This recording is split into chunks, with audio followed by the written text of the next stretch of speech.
Hey guys, today we're going to be looking at a little game called Ninja Gaiden on the Nintendo Entertainment System. I've had a long-standing relationship with this game where essentially I love it, I enjoy playing it, I've played it over and over and over, I love the cinematic style which you're seeing right now. Just it always kicks my ass. I've never actually beaten it, and it's one of the rare games that I can actually say that. So basically we're just going to take a bit of a look at it, and maybe show off some of that notorious difficulty and see just how badly it kicks my ass this time. I haven't played it in a while, so this may not go too well.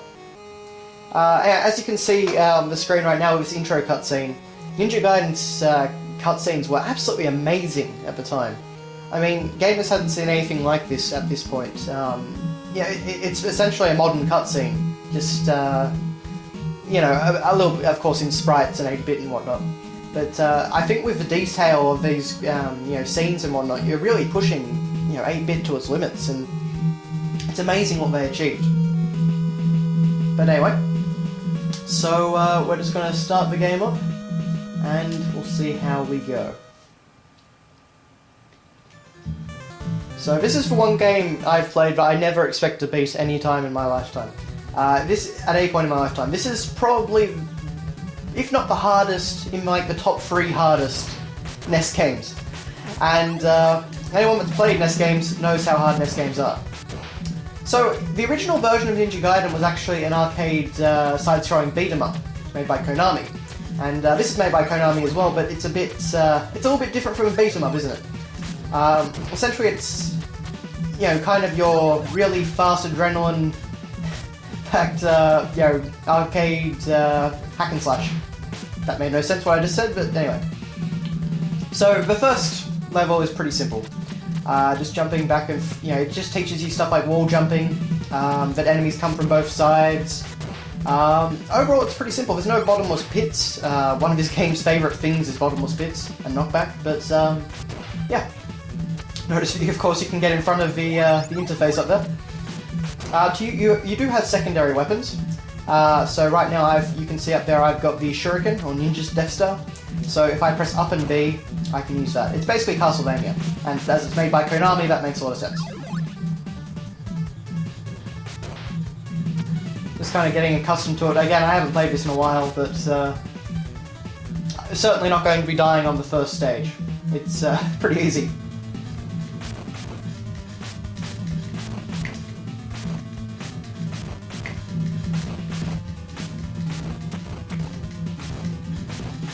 There it goes. So yeah, again, very, very, very easy. A very kind of nice style, nice detail in the backgrounds. This entire game looks pretty amazing, even though it does get a bit weird sometimes. So, who are they? They seem to be following me. If he calls following me, attacking me from head on, yeah. There are some great translation lines in here. Just to go, get out of here. I will, but first... What the?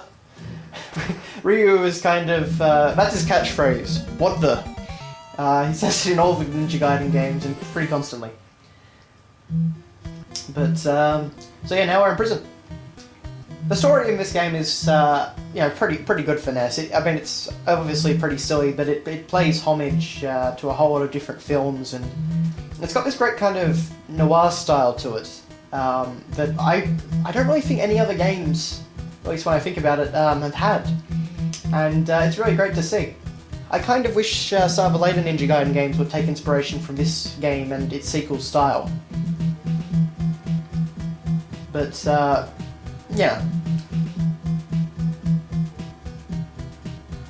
So, yeah, but I don't exactly understand how Ryo survives the gunshot and all that here, but, and why she locks him up and then releases him to go... I don't really understand the whole story here. I just know that it looks very, very nice on my NES. I am actually playing this on my original NES, so no save states or anything. So we'll be starting to get a little bit harder around here in this level. Not in this particular part though. Each level is actually broken up into certain parts. So you can see up the top we have I'm on stage 2-1 right now. We're stage 2-2 and I think 2-3, which is the boss. So Okay, let's not go up. One of the good and bad things about Ryu in this is that he sticks to walls, and it can be a very handy little thing like that, because you can jump off them. But the problem is sometimes it doesn't work quite properly and you just get stuck on the wall. So, yeah, stuff like that basically. There we go. But it's not instant death, so that's pretty nice. The biggest problem with this game is the fact that every enemy that you get hit by causes knockback. And you always gravitate towards the nearest pit. There's nothing you can do. Control is immediately taken away. Luckily, yeah, like that, basically. So in that case, invincibility frames cost me my life because I couldn't get away from the guy. So, you do have that health bar, and initially it's, you know, useful, but it won't be long before that health bar becomes completely irrelevant.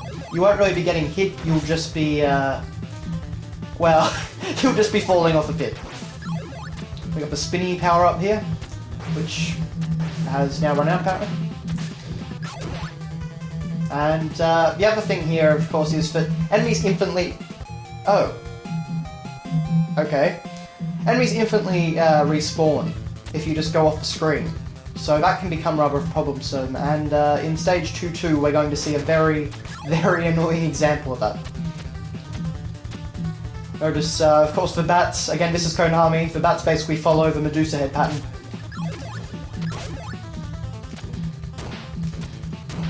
But it's not quite as annoying necessarily.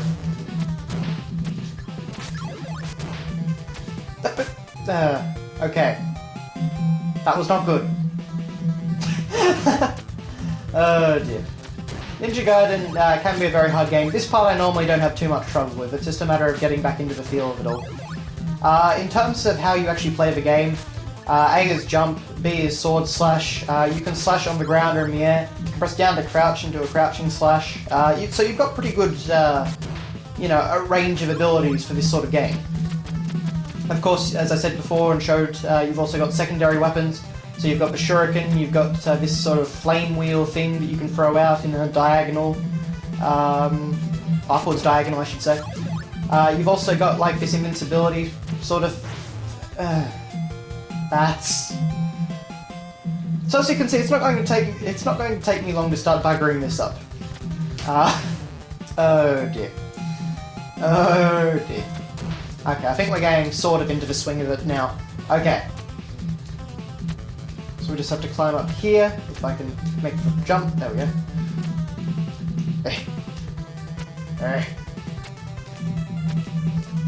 Okay. Let's keep going to the left. And ow, I didn't expect that to happen. The other problem is that some enemies are really unpredictable. Like, sometimes that thing will actually jump up. Because as you can see, it can jump up there. But other times it won't. And you saw earlier that I kind of got... I thought it would keep running, and so I jumped over it. But it didn't but then the second time I did it, it just kept running in the same spot, so... Anyway. So now we're on to stage 2-2. And this is annoying. And you're about to see why. This guy right here. He is a pain. Now, you can see that I have a weapon power up, so I can destroy him like that. Look how he respawns.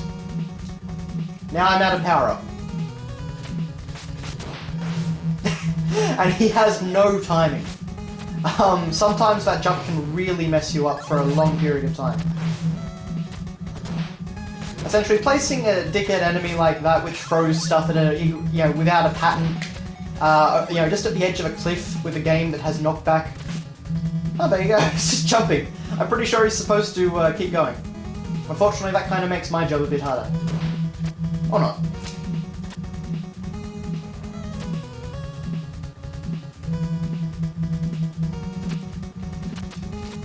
Okay, some good wall jumping there.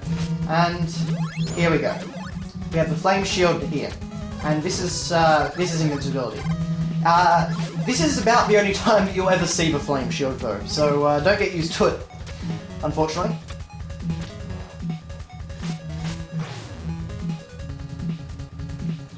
Okay. There he goes. Crap, crap. Okay, I need to crap. Now this guy has killed me so many times. Because sometimes you can actually jump up and kill him, but then he'll hit you with something, or you'll take knockback from touching him. But I was... something, no matter what in this game, is going to kill you. Okay, we made it.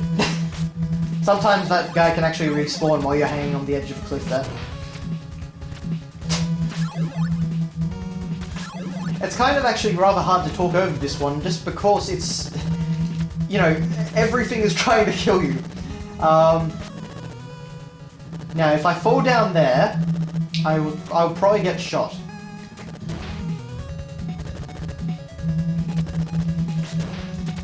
Okay.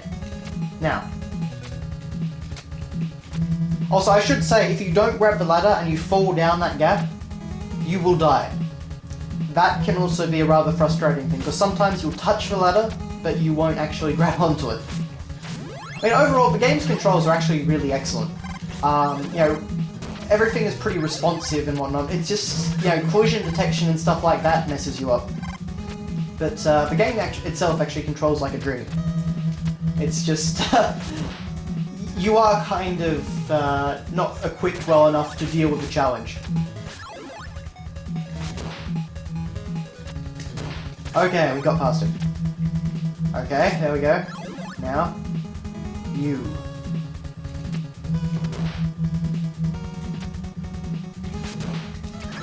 Okay. We're almost to the end. I think. This can be useful, but just make sure you don't take a step backwards, because otherwise that enemy will respawn and your firepower will be wasted. Ooh. This game never ceases to amaze me. But I cut him, didn't I? Oh dear.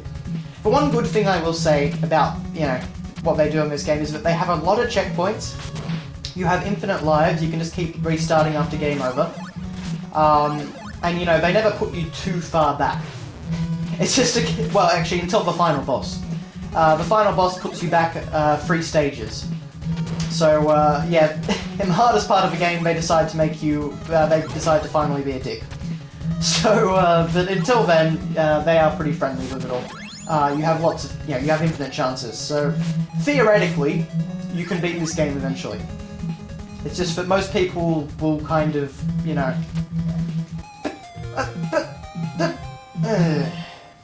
most people will lose their sanity by that point. I have seen people that actually can beat Ninja Gaiden, and frankly it's amazing, but... So I wonder how many deaths I'm up to now, by stage 2-2. I know I didn't have any in the first stage, but I would be pretty worried if I... I would be pretty worried if I did. And... well, I took him with me. If you're wondering how far I actually have made it through this game, I've made it through to part 2 of the final level, so I think it's like 6-2 or something. And that is probably the hardest part of the game, because it's essentially impossible, unless you trigger a glitch. But if we get that far, of course you'll see, but I don't think I'm doing well to be able to get that far, and well enough rather to get that far. Oh, and of course, something I didn't mention. Yep, good. There we go. Something I didn't mention, of course, was that you hit these random flying things to gain power-ups. And I don't know what they are. They look like flies to me or something, but they change depending on the level. But they give you power-ups, so they give you energy for special attack. Oh, well, special weapons, like the fire thing I've got now. No, there we go. Good. Yes, okay, we've made it to the boss. Now let's see how much the boss kicks my ass. Oh dear.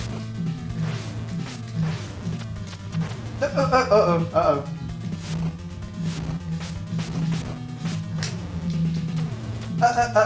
You see, this is the problem with this guy. He can kind of get you stuck on walls.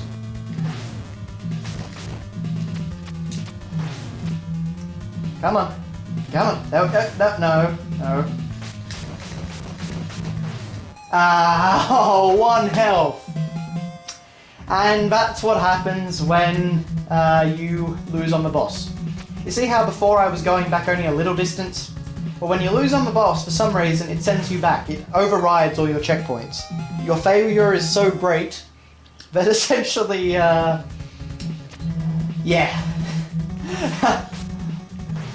I don't know if that's just a programming bug or if someone programmed the checkpoints and then, if they didn't bother to fix up the bosses or something like that, I don't know. But it's certainly frustrating because you get to the boss, you start to figure out their pattern and how to defeat them. Again, I should have remembered, but I haven't played this game in a while. And then it just sends you back, so it's pretty annoying like that. I mean, over time, of course, you do get better and better levels, so eventually you can just blaze through it. But, I mean, there's... Ow. There we go. That's what I mean about annoying respawning enemies. Yeah. I don't think we're going to be getting much further, guys. Well, if nothing else, I hope that my crappy playing and pain and suffering has been remotely enjoyable to watch. That is how that person is annoying, that enemy. Ninja Gaiden, everyone. Thanks for watching, see you later. You are dead. Remain dead.